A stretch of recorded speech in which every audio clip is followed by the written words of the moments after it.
to the cloud. So we are actually recording and live so that we'll be able to share this as well. So good morning, Sherry. Good morning, Janet and Kay and Carol. And we've got Carmen, I know, on Facebook. So just wanted to say good morning to everyone. And I would like to introduce, I know we're inviting some guests on for today. And I know for people that we will share this with, I just want to go through and have everybody, our wellness team, introduce themselves. So Carol, do you want to start? Yeah, hi everybody, I'm Carol Ebert. I'm a nurse and a wellness practitioner, and I'm excited to be hearing more about functional medicine today from Janet. Carol, Kay, you're up. Good morning, everyone. I'm Kay Lehman, and I'm a health architect and wellness coach, and just awesome. I'm just excited to be here and learn more about what Janet has to offer. So. And Janet.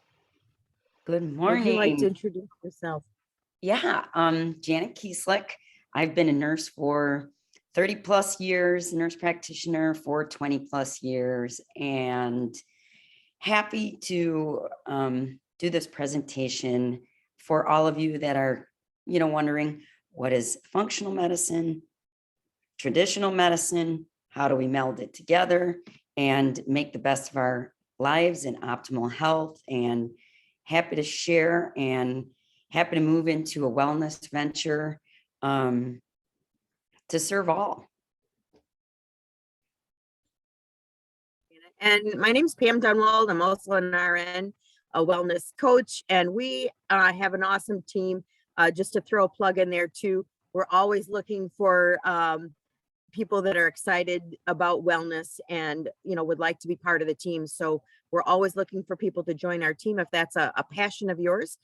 So what we want to do is get started today. Janet is going to introduce functional medicine versus traditional medicine today, and just kind of talk about what the difference is and how food can be sometimes related to medicine in some way, shape, or form. So we're going to let Janet explain all that. So I just want to get us all started. So with that being said, Janet, take it over.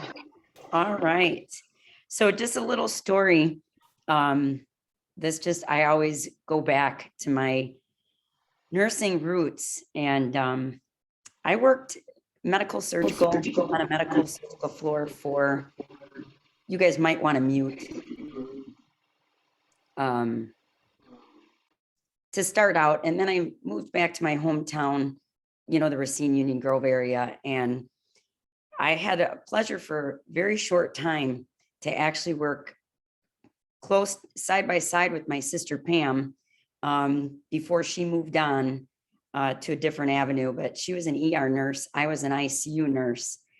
And there were many times where Pam and I would be exchanging patients. Here's Pam pushing the patient along a gurney into the ICU, me accepting the patient. And it's quite an rewarding experience. I always looked up to Pam. She obviously became a nurse before I did. And when I attended University of Wisconsin-Madison, I didn't know right away what I was going to do, but I knew I was good at science classes. I knew I liked learning about the body. And with Pam as one of my mentors, oldest sister, I decided I looked at nursing, physician assistant, MD. And at that time, my husband now for 27 years, I thought to myself, what do I want to do? What's the path I want to take? And I did. I chose nursing, which eventually led into working, going back to school, getting my master's degree, going back, getting another certification for family nurse practitioner. And here I am. So without further ado, we will. Janet, before you continue, I just had to share, since you brought that up, need to share one very quick story, and then I won't interrupt you anymore. But one of those times, and I don't know if Janet remembers, but it was one of those times we were both working. It was a night shift, and I was bringing a critical patient from the emergency room to ICU, and Janet was accepting, and I was, there was other people around, and how siblings can kind of, they can get at each other a little bit. And here's the ER nurse. My job as an ER nurse is to keep the patient alive long enough to get them to ICU. And then when they get to ICU, they fine tune everything and they fix them up and they get them ready for the next level of care. Well, here I come from the emergency room with a critical patient on a dopamine drip, which is a medication that, that's a critical care medication. It's to help keep the blood pressure up so that they can continue to live. So here I'm pushing this patient to Janet with a dopamine drip running wide open. It was just free will running like it was, because this patient was that critical. So here I come into the ICU with this dopamine drip running wide open. And Janet's like, why is this dopamine drip running wide open? I said, my job is to get you the patient alive. It's your job to count the drips and make them all better. So, and I don't know, Janet, if you remember that, but that was one of the nights I remembered when we exchanged patients, because it got a little heated between the two of us, but we were both just doing our job. So I will always remember that. But I have great fond memories of that short period of time where we were able to work in the same hospital together. So it's all yours, Janet. I won't. All right. Well, that's traditional medicine in action. So yes, we need both. So here we go. Functional medicine. What is functional medicine? Seeks to pinpoint, prevent the cause of illness rather than treat its symptoms. Managing chronic diseases accounts for 3/4 of our total healthcare costs, because we are masking these illnesses with pills and temporary treatments rather than addressing their underlying causes.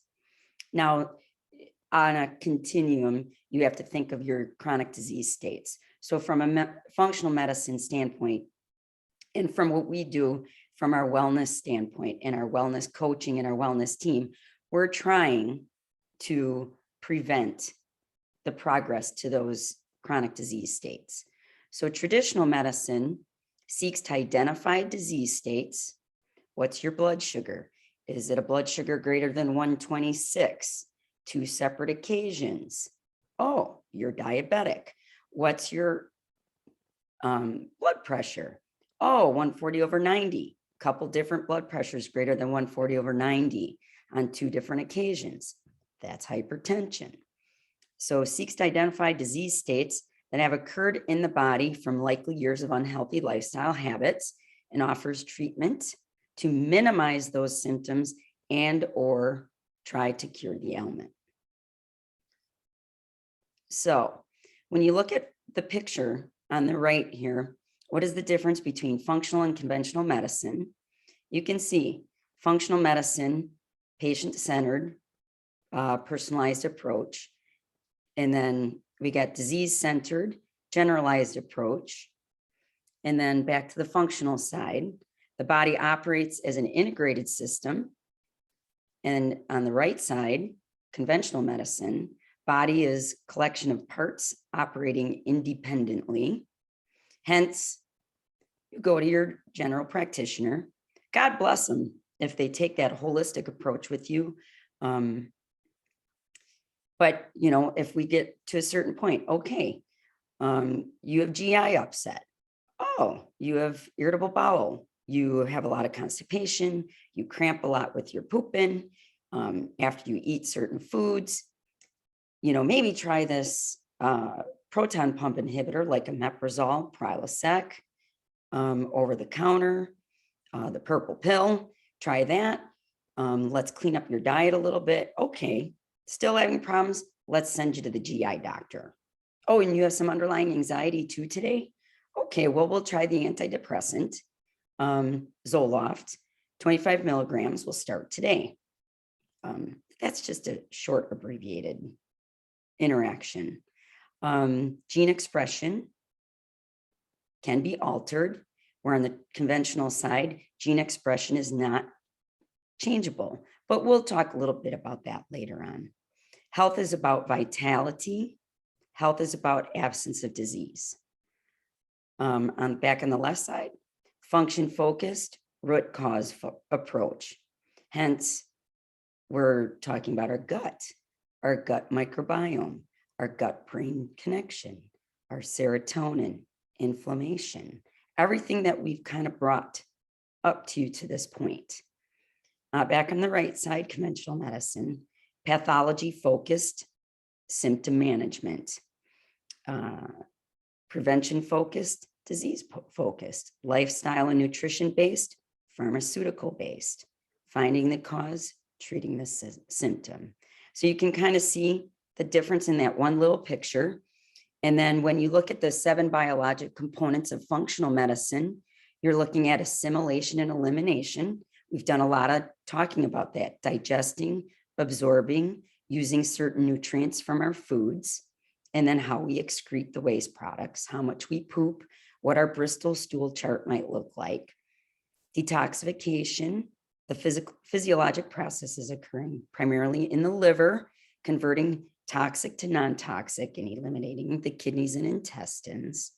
So that's part of our 28 detox, kind of using our supplements and our lifestyle that we outlined to help our body detoxify what's been in our bodies, our guts, and moving that along. Defense, various processes that guard to protect us from infection, cellular injury, immune system, cellular communication. We talked about cell signaling pathways throughout the body.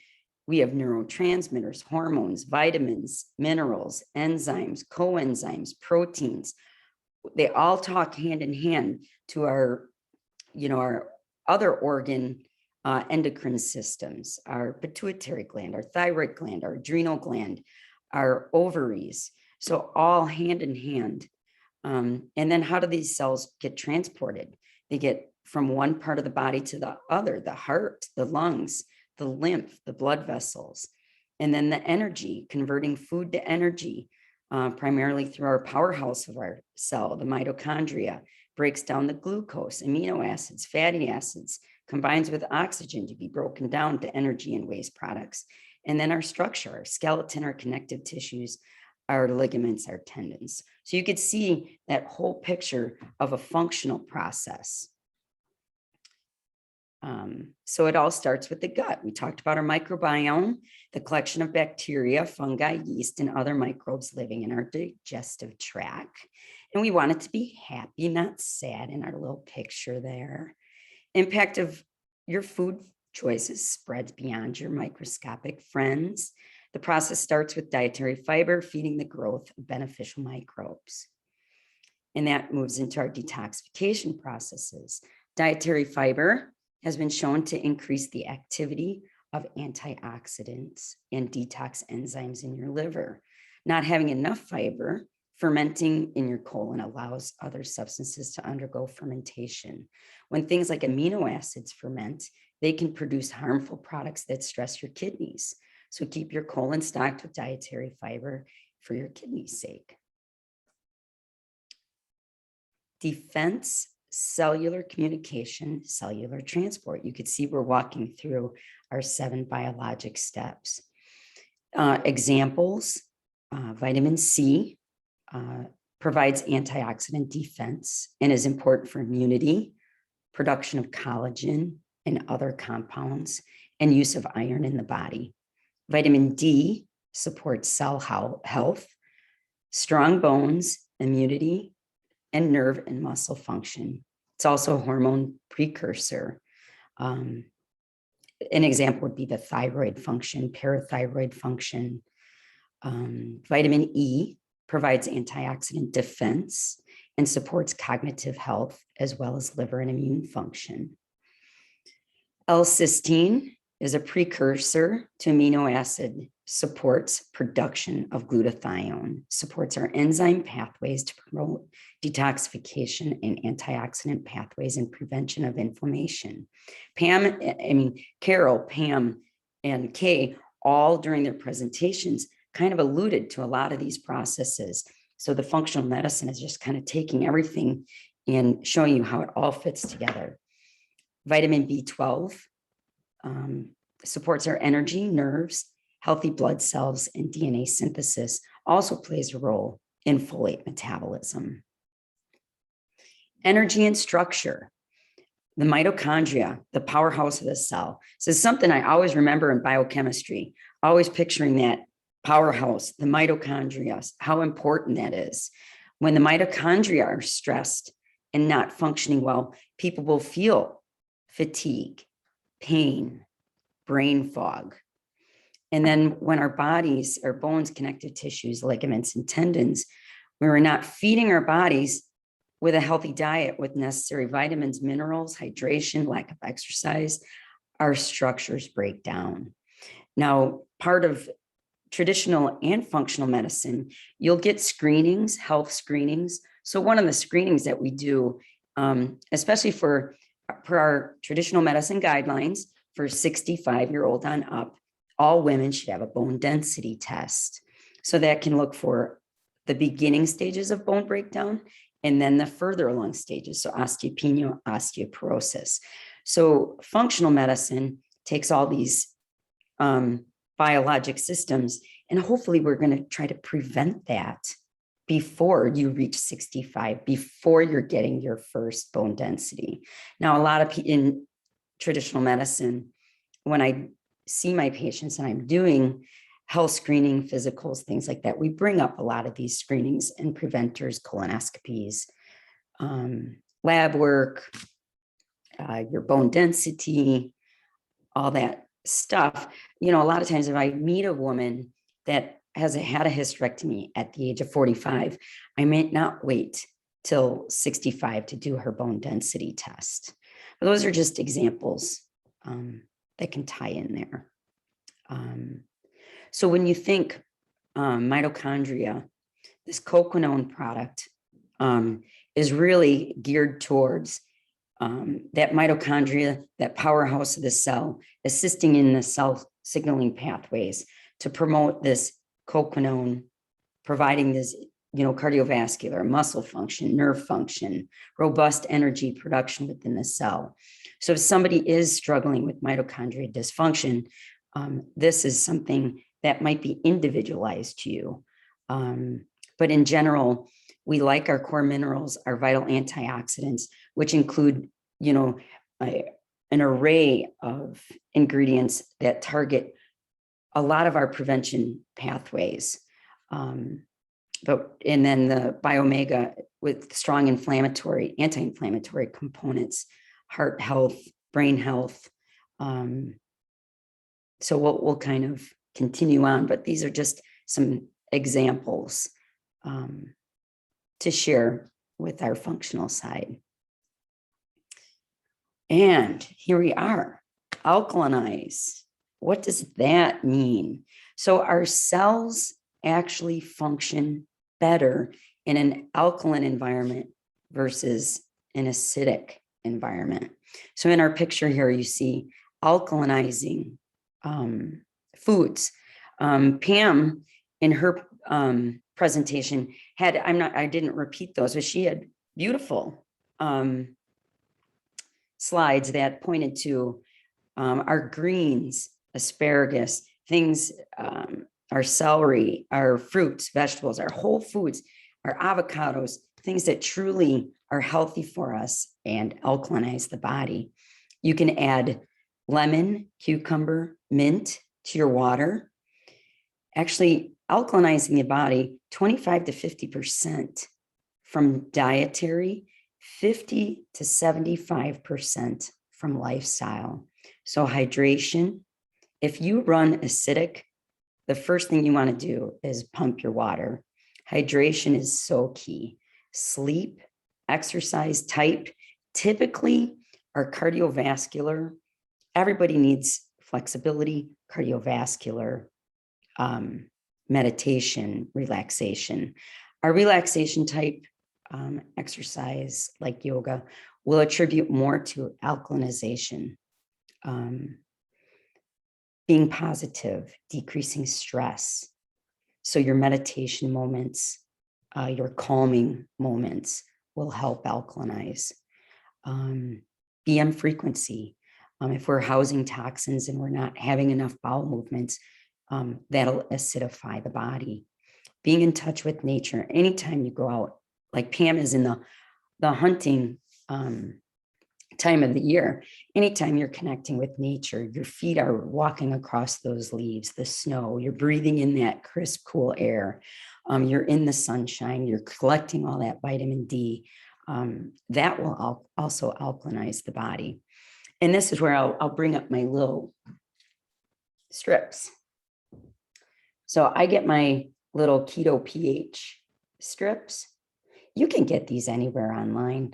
I like my functional medicine doctor that I found in 2018, Dr. Anna, and I get some of my stuff from her site as well. But you could see when you're alkaline, you're going to be in these green zones. When you're acidic, you're going to be in these bright orange zones. So neutral is kind of that pale green. And when you're almost bluish green, you're really alkaline. So these are fun. I mean, it's kind of, I would love to know if at the end of this, I'm sorry, I'm trying to get something off my screen. At the end of this 28-day detox, you know, you guys have been eating well. You've been utilizing supplements, most of you, to pee on one of these strips first thing in the morning, to see that green side would be like beneficial. If you have a stressful day and you come home and you use one of these, chances are you're going to be in the orange side. So now we're equipping you with the information to just kind of be mindful of where your body is at and helping you in your overall health. Acidosis is at the root of many diseases. Soda, sweets, processed carbs all contribute to acidifying the body. This causes a lot of your minerals, such as magnesium, calcium, and potassium, to deplete. Your body actually will steal from sources to try to alkalinize the body. So an example of that would be your body will go to your bones. They'll want to get calcium from your bone as a mechanism to maintain a desired pH level. So hence, you know, effect would be osteopenia or osteoporosis over time. This is one reason we want to get people off of soda. Between the phosphorus exchange, the calcium, the magnesium, all that plays a role in how your bones either build up, break down, you know, and that's where in traditional medicine world, if we find somebody in the osteoporosis side, we're going to say, well, you should go on alendronate, Fosamax, a medicine to support bone building processes. But then I have to go through the side effects of that. And I have to say, well, you know, this can help push you back and build bone, calcium, magnesium, exercise. I go back to the functional saying, you know, weight bearing exercise, all these promote bone building. But if you've already progressed to that disease state, you know, this is where the medicine recommendations come in. But then I get a dentist calling me. Your mutual patient needs, you know, this type of, you know, jaw surgery or teeth work. I'm afraid that they're on the alendronate, that might alter their jaw healing. Overuse over time a side effect is risk of jaw necrosis, femur fractures. So we talk about, you know, drug holidays. Somebody might be on the alendronate for 5 years and we want to give them a drug holiday after 5 years because we don't want the opposite effect. So there's a fine line. And so a lot of times, you know, even when I have my adolescents in my office, I'm already talking about vitamin D levels. I'm already talking about, you know, what your dietary intake is. That's the type of practitioner I am, focusing on that functional side as long, you know, using that knowledge to help prevent further down the road. So I hope that helps give you a nice little example of functional versus traditional as it relates to that last biologic function that we talked to regarding bone and structure. So tying it all in, oh my gosh, I did get that massage yesterday. I had a wonderful group of friends take me out to celebrate my wellness ventures, moving into a more functional medicine approach in my practice. It was beautiful, totally relaxing. I felt wonderful.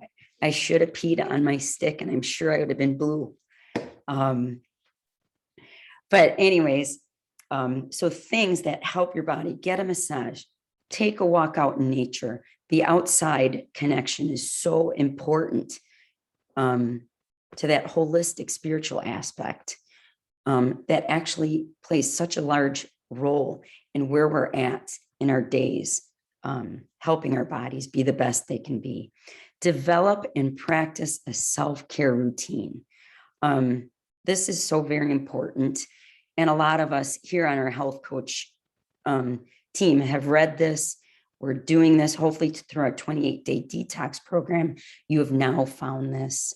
Of course, I start out my day usually with my maca, which is an alkalinizing powder, probiotic, which dissolves in my water. And I know I should take my supplements with the meal. But the first thing I do is I don't do ice water. I do room temperature water, and I take those and I whisk it up down the hatch. I enjoy a cup of coffee. Coffee can be acidifying, but coffee also has strong antioxidant properties.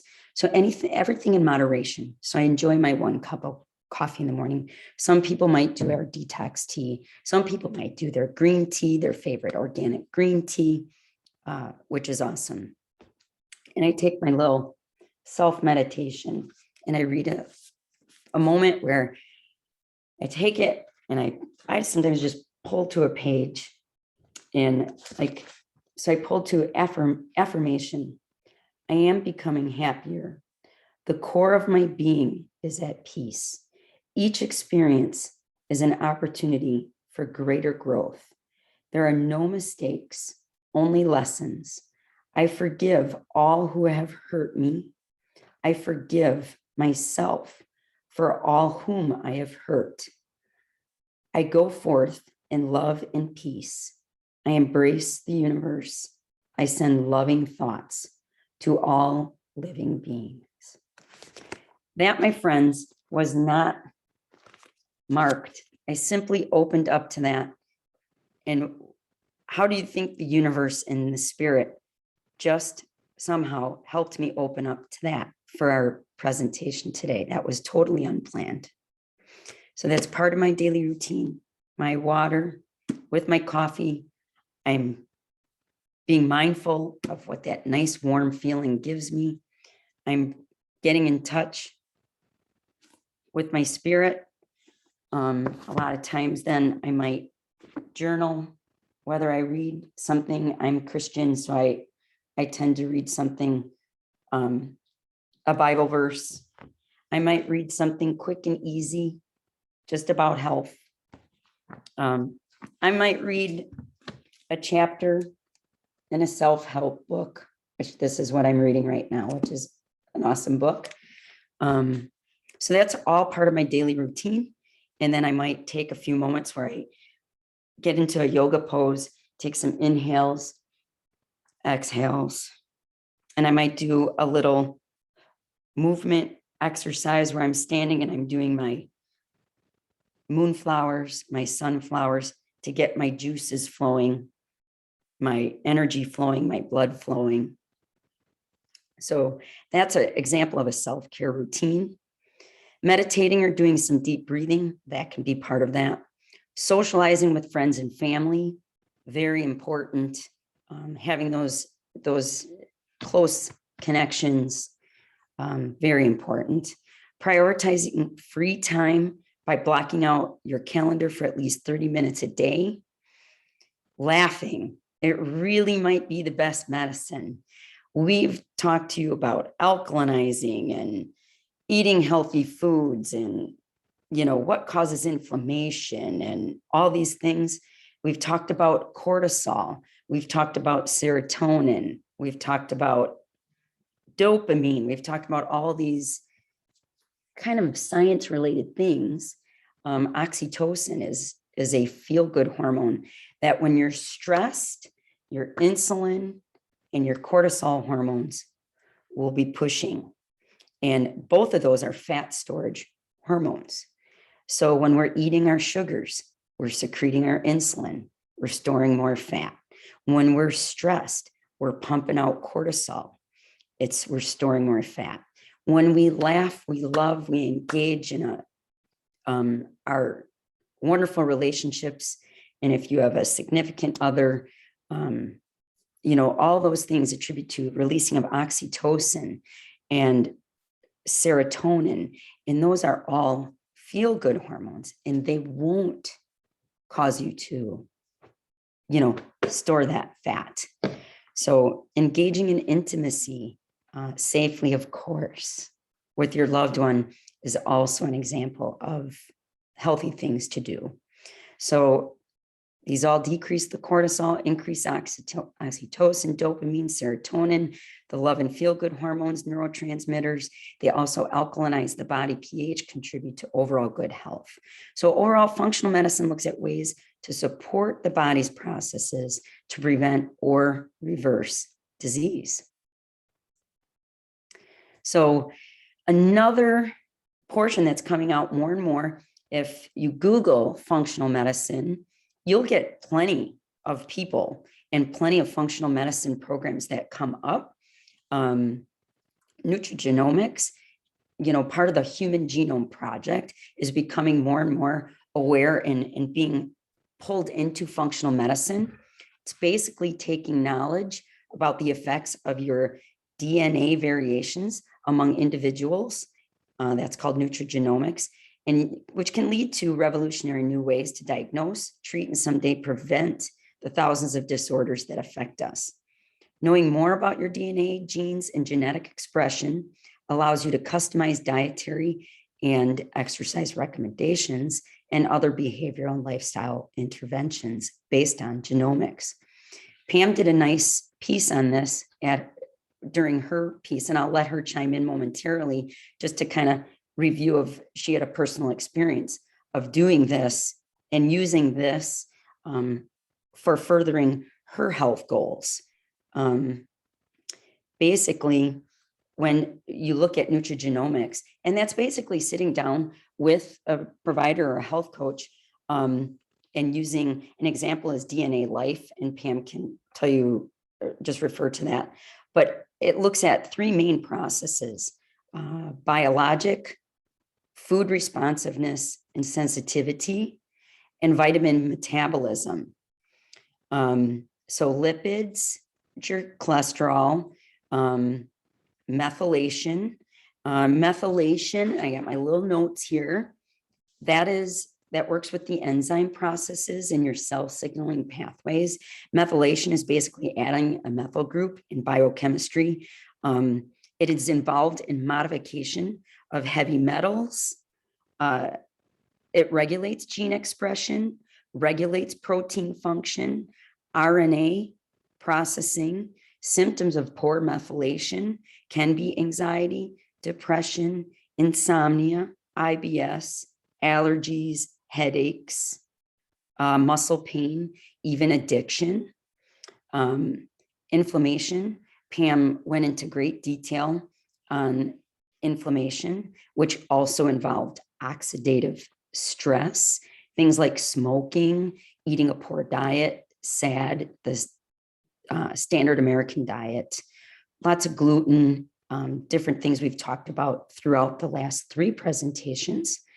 Insulin sensitivity, meaning, the more, for instance, things that attribute to inflammation and oxidative stress can be weight gain, excess weight in the body, abdominal adipose tissue actually acts like an organ in the body and promotes more inflammation, oxidative stress, which then we have these little insulin receptors in our body. So when we eat glucose, our insulin wants to go to those insulin receptors so we can get all that glucose out of our system.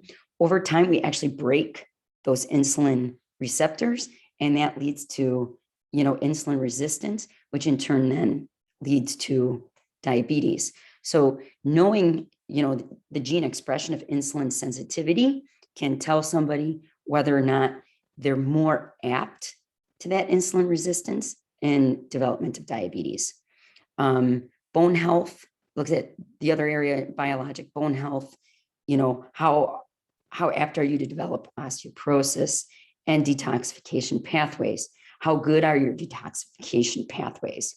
And how you can focus on all these biologic processes through diet, exercise, key lifestyle factors, and kind of honing in if you're really into that, detective mode, and you really want to see, especially if you're one of those people that, I've tried everything and I've done A, B, C, D, E, F, G, and I've stuck to it.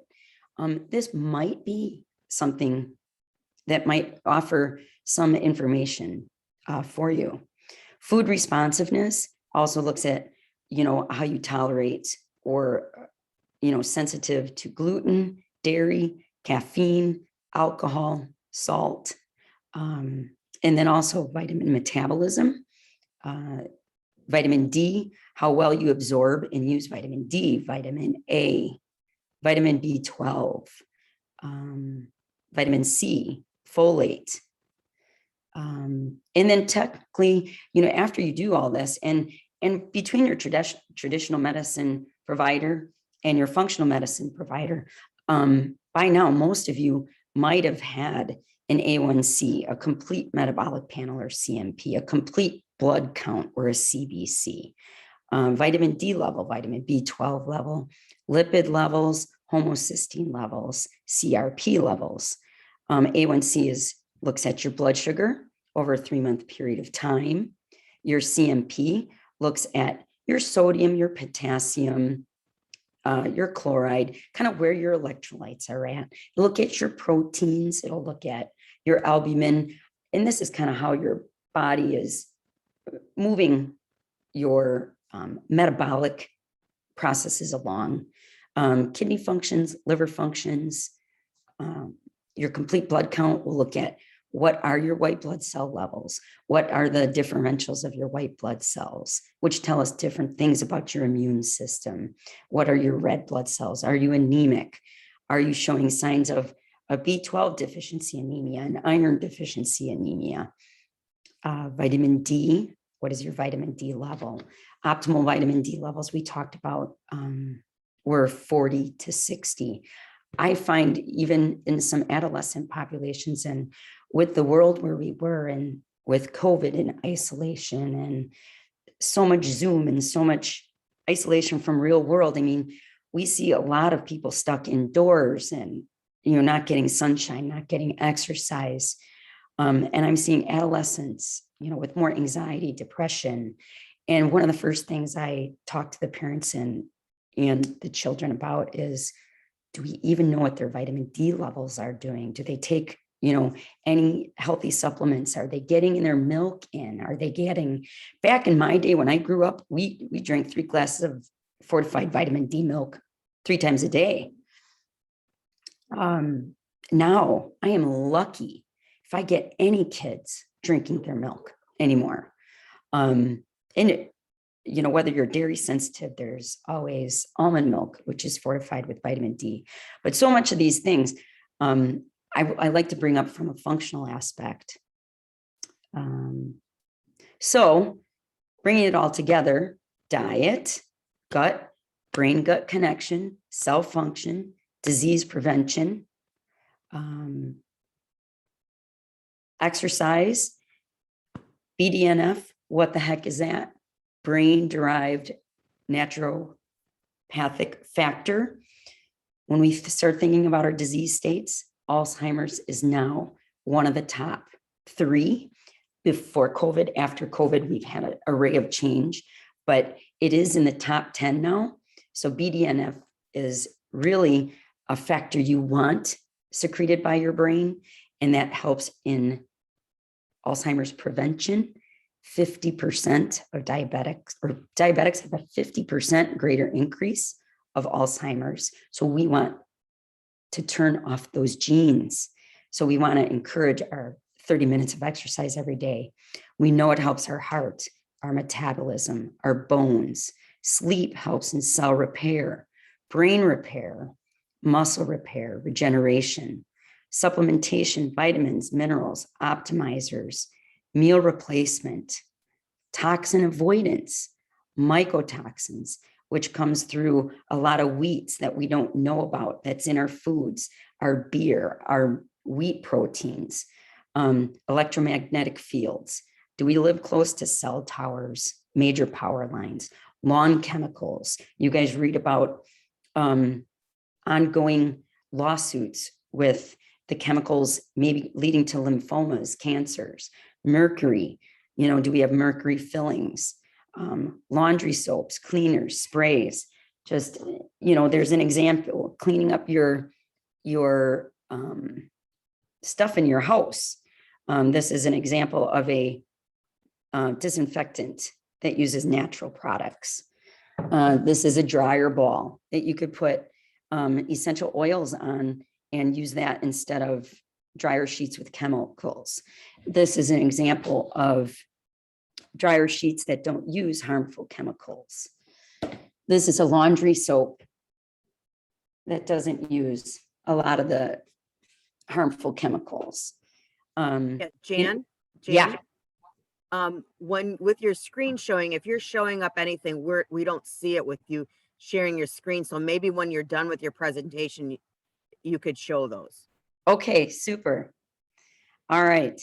And then intermittent fasting. We didn't talk too much about that. Intermittent fasting, you heard that cell signaling or that cell repair in this slideshow.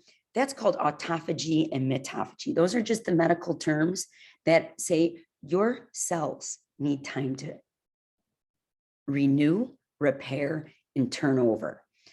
Intermittent fasting simply means that when you stop eating at night at say 7 p.m. and you're going to give at least 12 hours of time where your body is not ingesting anything. It's not digesting anything. It's repairing. So you'll hear a lot of people talk about intermittent fasting. I think of it as when I was a kid. It wasn't called anything. Back in the day, your mom or your dad, whoever, usually mom in my day, you woke up, you had breakfast about 8 o'clock, you went to school, you had your lunch, you maybe had a carton of milk as a snack. You went home, you played outside, you were called in at dinner, you ate at 5:30, and then you went back out and you played. You went to bed, woke up. So if you count that, I was probably intermittent fasting as a kid all the time and not being aware of that. Now, just realizing that does attribute to time for your body to heal and your cells to return over. Mitophagy just means your mitochondria, your powerhouse of the cell, also needs to turn over and repair. So everything we talked about also helps with that. And then meditation, relaxation, tapping techniques, which Pam put up Carol's. It's just another way to find a way to relax, release stress. And then we talked about the nutrigenomics. So all of these have effect on the 7 biologic processes of functional medicine. So it's a lot of information. I hope you gleaned at least something from that presentation. And obviously, this present experience is a stepping stone to a new awareness. So thank you guys. I'll open it up and I'll stop screen sharing. Stop screen sharing. Okay. Yeah, thank you, Janet. That was awesome. I know, when you were talking about fiber, one of the things I wanted to mention was, a lot of people just go to the store and they get Metamucil or Benefiber or something like that. But what a lot of people don't realize is that there's two different kinds of fiber, and those fibers that you get over the counter, they only offer you one. There's soluble fiber and insoluble fiber, and the soluble fiber is normally the fiber that they give you, and that's what does the binding and such as it processes through the system. But the insoluble fiber is not absorbed in the system. But what it does is, as it passes through the gut, the good bacteria feeds on it. So it's food for the good bacteria. So when you're looking for a fiber product, you want it to have both. And I know that's really important. And then I'm going off the wall, y'all, and I'm going to combine, okay? I'm going to combine nature and laughter. All right. Now, I found this, and I can't help, but if you want a little laughter in the morning, who remembers the song of Kookaburra Sits in the Old Gum Tree? I do. Right? I do. Mary, Mary, King of the Bushes, he laughed, Kookaburra. Okay. Well, it's a bird out of Australia. And I'm going to play for you his song. Let's see.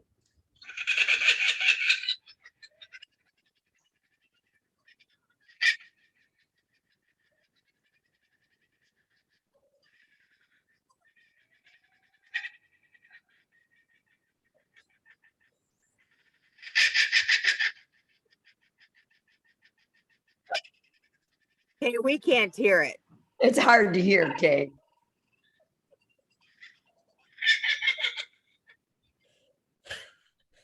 So if you need a good laugh, just play that bird song. I'm telling you, that guy can laugh. That bird knows how to laugh. Oh, sorry. Okay. And now I understand the song. And so, you're having a stressful day. I'm just going to start playing that, because I'll tell you what, it makes me laugh, and it just releases the stress. It's everything reset back to where it should be. And it kind of puts a little bit of nature in your day. If you haven't been outside, just play that. Janet, I have a question. On the intermittent fasting, does that include drinking anything after? I mean, Oh, water, always water. Absolutely. Always doing your water. I'm going to hop over to the Facebook page and see if anybody has any questions before we wrap this up. I'll just say real quickly, I did have the DNA testing done, and it was very enlightening. I found out in the food section that I have a sensitivity to gluten. I mean, I'm not allergic, but I have a sensitivity to gluten and also a sensitivity to salt. And I'll just use the salt example. When I worked with Dr. Karen, who got the test for me, she said years ago, they always tell you, or even now, even in the hospital world, we still tell people with congestive heart failure, oh, avoid salt, avoid salt, avoid salt. But what Dr. Karen shared with me is, now that we're becoming more aware of the nutrigenomics, it's really only people that have a sensitivity to salt, that salt is going to make a difference on those people retaining fluid, or those people with heart failure. So I am one of those that is sensitive to salt. So that's something that, if I were to develop, which I hope I don't, a heart failure, then that would be very important for me to restrict my diet and health. But that's one of the examples that you can use by knowing what your genes, expression is, or what you might be prone to. So I'm going to pop over to the Facebook Pam, side and see if anybody has questions. Yes. you want me to I wanted to quick do two more things. I'll show those things and then I'd read two more things, and then I'll be done. Okay. Okay. So I was talking about toxins in the environment, and I've switched over to a plant-based laundry soap. I use dryer ball with essential oil, and USANA has essential oils. You can pick your favorite scent and put it on there. And then the dryer sheet. And then also I have found a fairly clean disinfectant spray. We've talked about wiping down surfaces with the vinegar and other things that we talked about too. I thought this was a gift given to me by a friend. It's called the Vitamins and Minerals Bible. It's a very cool book. It goes through, like, for instance, it has magnesium, and then it says, you know, how it works. Magnesium is vital for turning food into energy, also plays a part in the release of the hormone insulin, which regulates blood sugar levels. So it gives you a little tip, and then it gives you deficiency symptoms: stress, irritability, irregular heartbeat, cramp, twitching muscles, sleeplessness, fatigue, depression. I do have an experience with that. I was having blepharospasm, and I got my little magnesium supplement. I take it at bedtime because it's also relaxing. It's one of my daily routines. And my eye twitching is gone. So, and then, you know, then it talks about, you know, supplements, because many people's diets are thought to be deficient in magnesium. Then it talks about supplementing. Then it talks about precautions. And then it talks about sources. Magnesium works best with calcium, phosphorus, zinc, and vitamin C, which that's, you know, our USANA supplements all take those cell signaling pathways into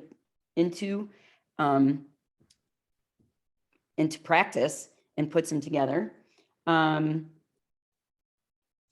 Let's see, magnesium, okay. While protein foods such as chicken, fish increases its absorption, substances known as oxalates found in chocolate, rhubarb, spinach hinder magnesium absorption.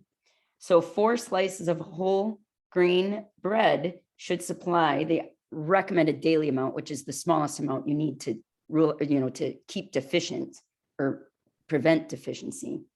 And so it's nuts, whole wheat bread, peanut butter, popcorn, cheddar cheese, white fish, eggs, and milk.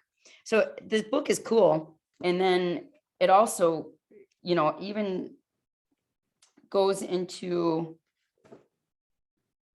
when you pick a topic, whether it's tuna, and then it gives you a little recipe. So it's kind of a cool book. And then functional medicine doctor that I like too is Dr. Anna Kabecka. So a lot of times she focuses on the female part of everything, but even just going to her supplement page, supplementing your diet, a multivitamin. This lays an important foundation. By filling gaps in today's nutrient-depleted food, a multivitamin provides nutritional insurance. Omega-3 fish oil. Important components of fish oil were found in many studies. She brought in the female aspect of it. So there was a study that 120 women going through menopause were given either a fish oil supplement, 1,200 milligrams, or a placebo for 2 months. Prior to the study, these women averaged about 2.8 hot flashes daily, but after 8 weeks, their hot flashes decreased by 55% in the fish oil group, but by only 25% in the placebo group. So it's important to choose a high quality fish oil. And then vitamin C, magnesium, probiotic. Can't turn the page. And then, yeah, it goes into probiotic picks, bifidobacterium, lactobacillus, and then a liver detox supplement. If your medical symptom toxicity questionnaire is above 20, I suggest you get yourself a liver support supplement containing herb milk thistle. The active ingredient has therapeutic value in treating liver disorders, inflammatory conditions, cancer, neurologic problems, skin diseases, high cholesterol. So meaning therapeutic support, not cure or prevention per se. Fiber supplement and maca. So that's an example of another functional medicine doctor and what they recommend as well. So I think that's what I wanted to share. I had all my USANA supplements, my Nutrimeal, everything on my table to show you my daily routine, but I think you guys get the picture. Yeah, and I want to say I use vinegar to soften, because vinegar will soften. So I put it in my rinse cycle. And so that's what I use to soften my clothes. And then I do use the dryer balls. I haven't put any essential oils in them yet, but I do use those. I stopped using sheets a long time ago. So, and I very rarely, I don't know if it's the vinegar. I'm thinking it's the vinegar that I very rarely ever get static cling. Every once in a while I will, but for the most part, I don't have to worry about it. Very cool. All right, Pam, it's back to you. Okay, I apologize. I cannot turn my video on since the recording is started. So I was too slow to do it before I hit the recording button. So I apologize. Carmen has a question. Carmen wants to know, what is maca? Oh, maca is basically a plant-based supplement that primarily comes out of the mountains in Peru. So you can get maca like in the health food sections. You can get it as a powder, you can add it. I just like her maca supplement because it has, and forgive me, my eyes, I got to get my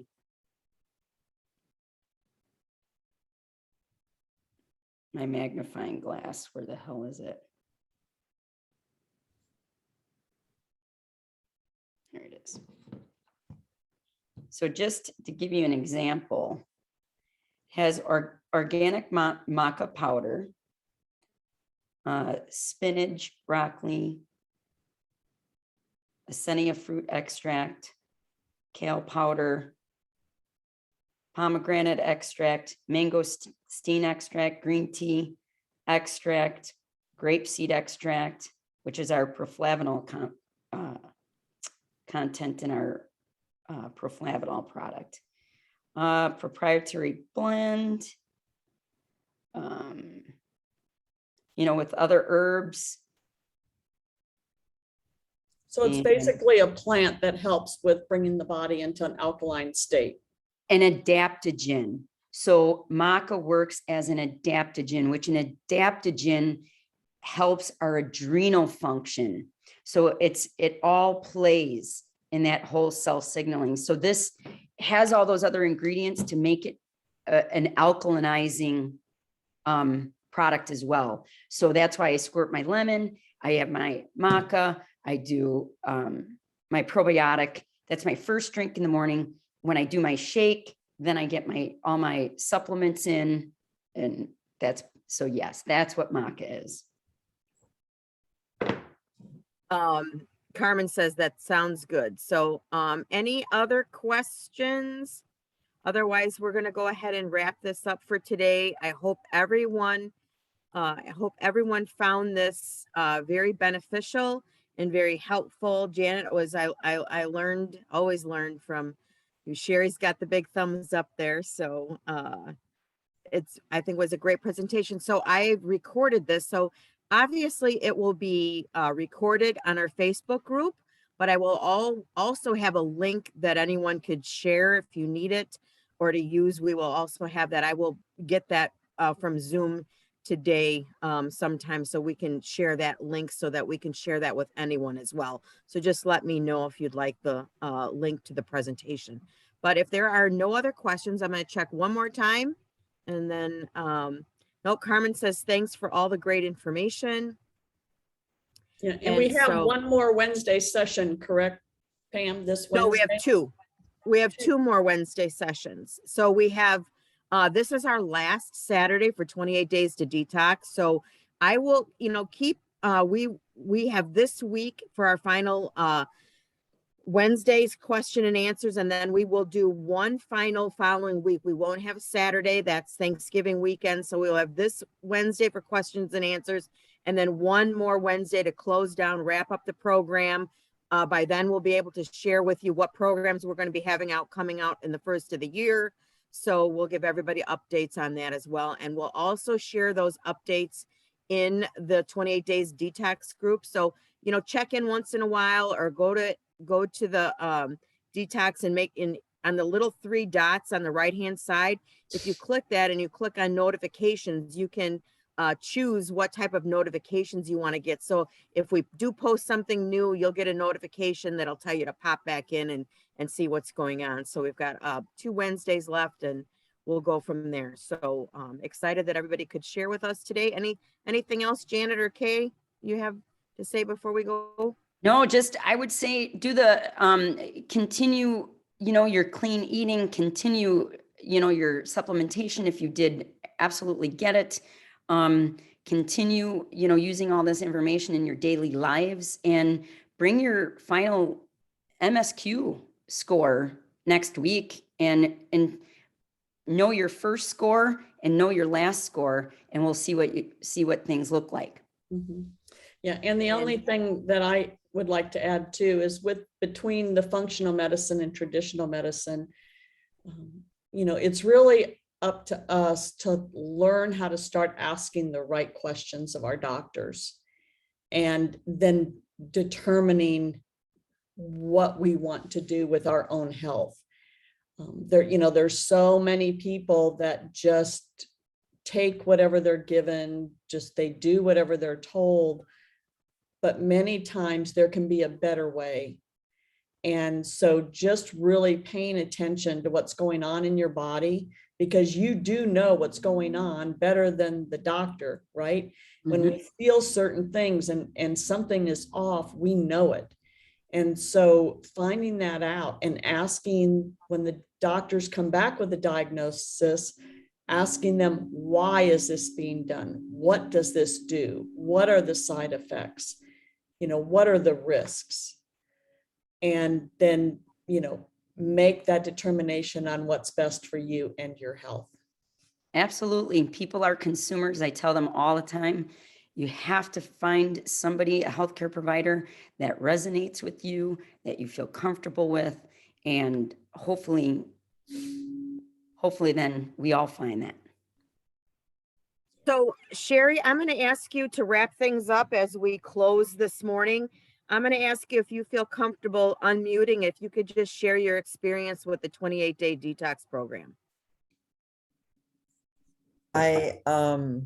When I started the program, I still had some weight to lose. I was tired all the time, a lot of pain from inflammation, and all of that has diminished. I sleep a lot better, which I'm very grateful for, because I would have pain if I didn't sleep, and when I did sleep, I'd have pain. It was just all, my fibromyalgia was way out of control.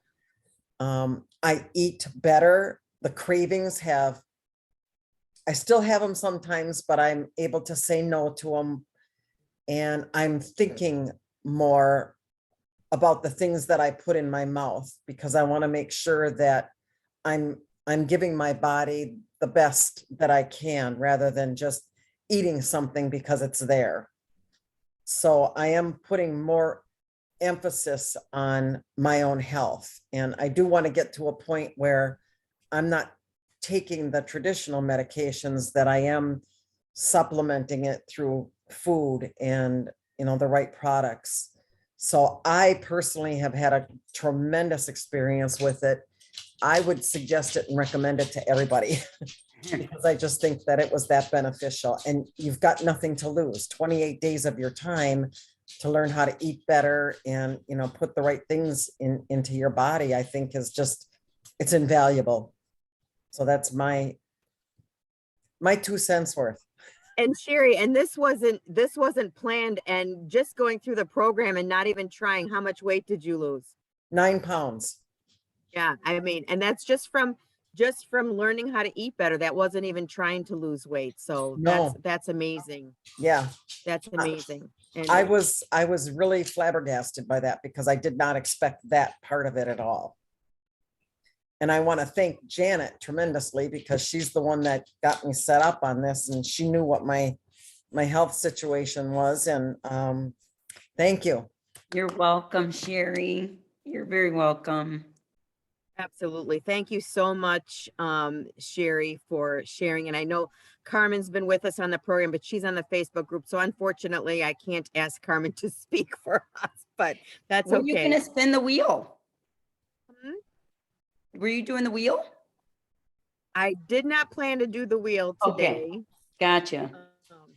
but we will do the next wheel we will do for our last night when we wrap up. We will Perfect. spin the wheel again. So for those that may be on that don't know, we have a name wheel that we spin, and we like to give things away. So that's what we're talking about. So a week from this coming Wednesday on our final one, we will have our last spin the wheel for our 28 days to detox program. So with that being said, we're going to wrap things up. Thank you so much. We went a little bit over today, but I hope that you find it very valuable and have an awesome week. Enjoy your weekend, and we'll talk to everybody soon. All right. God Take care, bless. everyone. Bye. God bless you. Bye. Bye.